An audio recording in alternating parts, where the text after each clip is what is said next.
Welcome to the Slop Temple. We pray this video helps. You start by opening the Drawing and Placing focus on the note you must change. Once done, double-click the note or pick notes from the Annotations toolbar to enter Edit mode. Then move directly to the Property Manager on the left. This is where the font size lives. You do not change sheet settings yet. Make sure to have the correct view active because Note font is context-sensitive. This first action puts you in the exact control panel for the only supported font size change. Now, with the note selected, use the Text Format section of the Property Manager.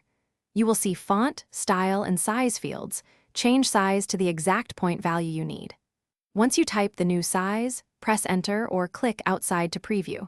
Solidworks updates immediately. If you need several notes changed, Control-click each note to multi-select, then change size once to apply to all. This is the detailed execution step, because Solidworks ties font size to the note object. Finish by reviewing the note appearance and saving the drawing. That ensures sizes persist. If you want consistent formatting across the file, create or edit a note style and apply it to notes so you don't repeat manual edits. Now, a key troubleshooting tip. If sizes revert or differ between views, check whether a note style is overriding your manual edit or whether notes are linked to a model-driven property.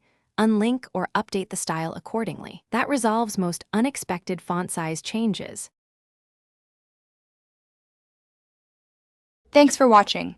Consider subscribing if we helped you.